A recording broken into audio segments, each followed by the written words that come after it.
कम समय में जल्दी बकरी पालन में ग्रोथ मिलती है। सिरोही का चुनाव तो इसलिए किया कि ये रफ एंड टफ ब्रीड है, हर जगह एडजस्ट हो जाती है और अच्छी ग्रोथ भी करती है।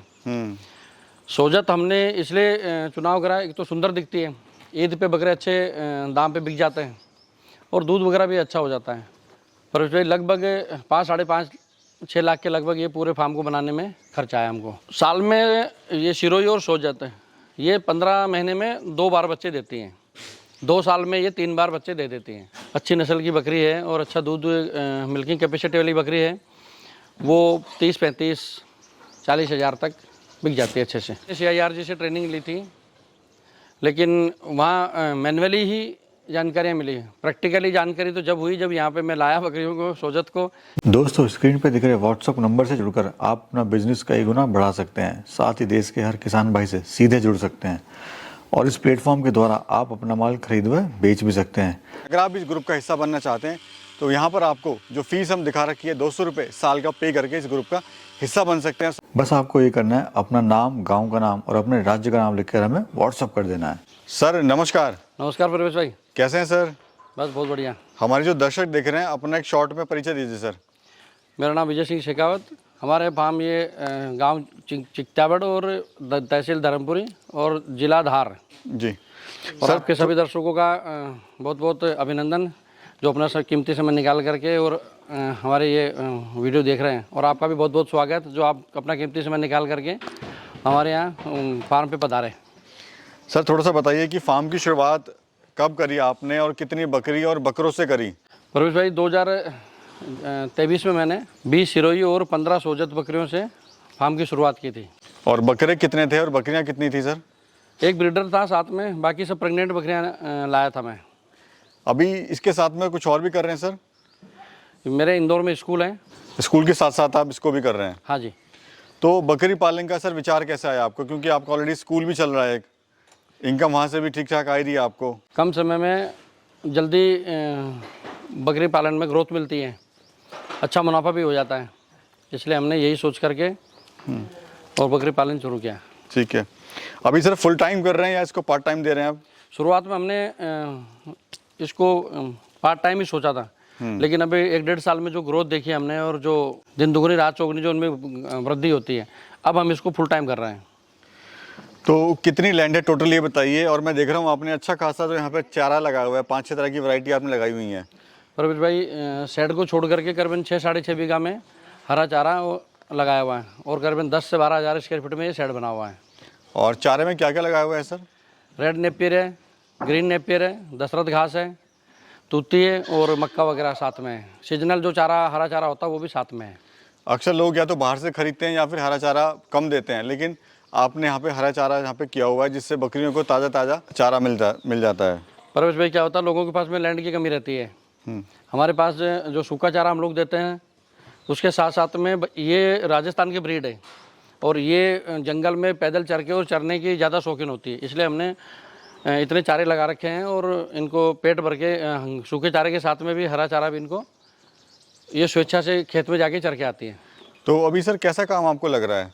प्रवेश जी बहुत अच्छा काम है। मतलब आप जैसे स्कूल चला रहे हैं साथ में बकरी पालन भी कर रहे हैं, तो कुल मिला के कैसा आपका अनुभव है अभी तक का? अच्छा अनुभव है इसके साथ में, मज़ा आ रहा है? हाँ बिल्कुल। अच्छा ब्रीड कौन सी है सर ये मुझे बताइए आप? प्रवेश जी सिरोही और सोजत ये 2 ब्रीड है हमारे पास में भी। और इन्हीं का ही चुनाव सर क्यों करा आपने? सिरोही का चुनाव तो इसलिए किया कि ये रफ एंड टफ ब्रीड है, हर जगह एडजस्ट हो जाती है और अच्छी ग्रोथ भी करती है। सोजत हमने इसलिए चुनाव करा, एक तो सुंदर दिखती है, ईद पे बकरे अच्छे दाम पे बिक जाते हैं और दूध वगैरह भी अच्छा हो जाता है। Basically rough and tough breed है। रफ एंड टफ ब्रीड है, हर माहौल में एडजस्ट हो जाती है। फार्म को बनाने में क्या खर्चा आया आपको? पर उसमें लगभग 5-5.5-6 लाख के लगभग ये पूरे फार्म को बनाने में खर्चा आया हमको। मैं देख रहा हूँ आपका जो फार्म है सर काफ़ी हवादार और खुला आपने बनाया हुआ है और साथ में बीच में जगह खोली हुई है आपने बाड़े में, तो इसका क्या फ़ायदा होता है सर? पर उसमें जो हमने ये वाला सेट बना रखा है ये नाइट के लिए बना रखा है और ये वाला दिन में चारा पानी खा लें और ये जो एरिया हमने इनको एक्सरसाइज के तौर पे घूमने फिरने को मिल जाए। बकरियां बंदिश में नहीं रहें, बंदिश में रहेंगी तो इनमें ग्रोथ नहीं होगी। यानी ये ज़रूरी है, थोड़ा खुलापन बकरी को चाहिए। बकरी को खुलापन जरूरी है चाहिए। शुरुआत में जो आप जो बकरियां लाए थे, कहाँ से लाए थे और कितने की लाए थे और किस हिसाब से आपको बकरियां पड़ी थी? पर जब शुरुआत में मैं 22,000 रुपये नग के हिसाब से बकरियां लेके आया था राजस्थान के अजमेर के पास में कोई गांव है मंजेवाड़ा से जी। और कितने की पड़ी है? आप वेट के ये हिसाब से लाए 22,000 थे? नग के हिसाब से मेरे को पड़ी थी 1 जनवरी 2023 में। और शुरुआत में सर समस्या आपको क्या क्या आई थी बकरी पालन में? पर भाई सिरोही बकरियों में तो जब मैं लाया था इनमें तो कोई ऐसी कोई समस्या आई नहीं, और यहाँ ला करके मैंने वैक्सीनेशन वगैरह भी करवाई दिया था PPR का। लेकिन मैं सोजत लेके आया था, ये किशनगढ़ से लेके आया था मैं। सामने वाले बंदे ने बोला था कि फुल्ली वैक्सीनेटेड बकरियाँ हैं, लेकिन एक्चुअल में उन्होंने झूठ बोला था और इनमें वैक्सीन वगैरह कुछ लगी नहीं थी। यहाँ आते से दूसरे तीसरे दिन ही PPR में आ गई और फिर इनमें से 5-7 बकरियाँ मर भी गई। अच्छा, बड़ी समस्या ही होगी बड़ी सर। समस्या आई। 5-7 दिन बहुत मेहनत करनी पड़ी और अपने सामने एक 2-2 ऐसे करके 4-5 बकरियाँ शीशक के मरी। थोड़ा सर अपना जो हरे चारे का मैनेजमेंट है, फीड मैनेजमेंट है, उसके बारे में थोड़ा बताइए आप। प्रवेश भाई, हम अलग अलग हिस्सों में हमने आधा बीघा में अलग अलग चारा बो रखा है। 4-5 दिन हम लोग एक आधे बीघे के जो हरा चारा जो हमने उगा रखा है उसमें ओपन ग्रेजिंग में छोड़ देते हैं जी। फिर अगले 7 दिन दूसरे में, फिर अगले दूसरे दिन में, तो ऐसे 4-5 दिन में जब तक पहले का रूटीन वापस आता है, जब तक वो फिर से ग्रोथ कर लेता है। तो इससे फ़ायदा क्या होता है सर? ये बकरियों को ज़्यादा ये दशरथ घास हो गई या जो नेपियर हो गई, ये अगर बड़ी ज़्यादा हो जाएगी तो इनमें क्या होगा कि डंडा इनका मोटा हो जाएगा, जिनको ये चबाएंगे नहीं। ओपन ग्रेजिंग में जो कच्ची कलियाँ जो उनमें प्रोटीन की मात्रा ज़्यादा रहती है और ये इजीली इससे खा भी लेती हैं। और सूखे चारे में क्या दे रहे हैं सर? सूखे चारे में हम लोग मूंग का चारा और मूंगफली का चारा दे रहे हैं। और कितने टाइम आप चारा देते हैं सर? सुबह और शाम को इनको सूखा चारा देते हैं और दोपहर में ये हरा चारा जो ओपन ग्रेजिंग करने जाती है अपने खेत में ही। अच्छा सर, अगर बात करें एक बकरी की तो क्या प्रॉफिट आता है एक बकरी से 1 साल के अंदर, ये बताइए। परवेश भाई, एक बकरी 15 से 16 महीने में 2 बार बच्चे दे देती है। 16 महीने में 2-2 बच्चे भी दिए उसने, तो एक बच्चे का खर्चा मान लीजिए और बाकी 3 बच्चे उसके बचत के हो जाएंगे और बकरी भी अपनी फ्री हो ही जाती है। यानी कहीं ना कहीं प्रॉफिट है। हाँ, है ना जी। और कितने बच्चे देती है सर बकरी साल में?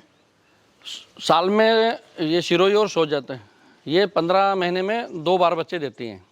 2 साल में ये 3 बार बच्चे दे देती हैं। बकरी सर किस रेट से बिकती है, ये थोड़ा बताइए। परवेश भाई, अब राजस्थान में तो लोग बाग 60,000, 70,000, 1-1 लाख रुपए मांग रहे हैं, पर मेरा ऐसा मानना है कि अच्छी नस्ल की बकरी है और अच्छा दूध मिल्किंग कैपेसिटी वाली बकरी है, वो 30-35, 40,000 तक बिक जाती है अच्छे से। कोई अगर आपसे मंगवाना चाहे बकरी, आपसे खरीदना चाहे तो कैसे दे आप उसको पहुंचाएंगे और क्या डीलिंग वो यहाँ रहेगी? फार्म पे आए, इनमें से देखें, चुने, जो उसको पसंद हो वो ले, उसके हिसाब से प्रवेश भाई इनकी रेट होगी। थोड़ा सर बीमारियों के बारे में बताइए। अगर आपने अपने फार्म पे पूरे PPR है, ET+TT है और FMD का अगर वैक्सीनेशन कर रखा है तो फिर मेरे हिसाब से कोई गंभीर बीमारी इनमें आती नहीं है। सर्दी जुकाम और दस्त, ये मोस्टली इनमें छोटी मोटी बीमारियां आती हैं, तो इसका नॉलेज आपको होना चाहिए कि कैसे ठीक हो, कौन सी दवाई अपन इनको दें।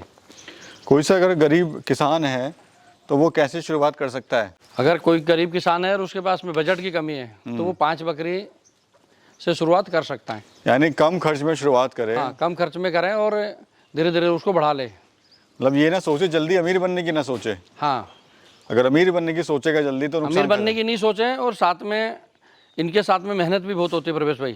ये ऐसे ही नहीं है कि अपन ने लाके साइड में छोड़ दिए और इनको अपन चाहेंगे जल्दी ग्रोथ मिल जाएगी, वो संभव नहीं है। मेहनत भी होगी, इनका खान पान का ध्यान रखना पड़ेगा, इनकी छोटी से छोटी और बड़ी से बड़ी हर आवश्यकता की अपने को जानकारी होनी भी चाहिए और उसकी पूर्ति भी अपने को करनी चाहिए। ट्रेनिंग वगैरह के बारे में बताइए, आपने ट्रेनिंग ली थी क्या? प्रवेश भाई, मैंने CIRG से ट्रेनिंग ली थी, लेकिन वहाँ मैनुअली ही जानकारियाँ मिली। प्रैक्टिकली जानकारी तो जब हुई जब यहाँ पे मैं लाया बकरियों को, सोजत को, और इनमें PPR वार पे जो हमारे धर्मपुरी के डॉक्टर साहब हैं उन्होंने वैक्सीन वगैरह, एंटीबायोटिक या दूसरी जो मेडिसिन इनको दी, उसको देख करके फिर प्रैक्टिकली जो नॉलेज धीरे धीरे 2 साल 3 साल में हुआ, ये 1.5-2 साल में जो प्रैक्टिकल नॉलेज हो रहा है। और क्या सलाह आप देना चाहते हैं कोई अगर फार्म शुरुआत करना चाहता है सर फार्म की? तो कोई भी अगर छोटा भाई किसान, फार्मर या कोई छोटा आदमी अगर बकरी पालन चालू करे तो उसको इनकी हर बीमारी की प्रैक्टिकली नॉलेज होना बहुत ज़रूरी है। अगर अपन ने 4 ट्रीटमेंट कॉपी में लिख लिए तो वो सक्सेस नहीं हो पाएगा, क्योंकि इनमें बीमारियां जब आती हैं तो समझ नहीं पड़ती है कि किसको बचाएं और किसको मारें, क्योंकि पीपीआर एक ही दिन में या 1.5 दिन में पूरे बाड़े में हो जाएगा। आप तो आपको प्रॉपर जानकारियाँ होनी ही चाहिए इनकी बीमारियों की, इनके खान पान की, इनकी ग्रोथ कैसे होगी। तो इस प्रकार अगर किसान पूरी जानकारी के साथ में अगर करेगा तो निश्चित ही सफल होगा। बहुत बहुत धन्यवाद सर, आपने बहुत ही अच्छी जानकारी दी हमारे किसान भाइयों को, उसके लिए बहुत बहुत धन्यवाद।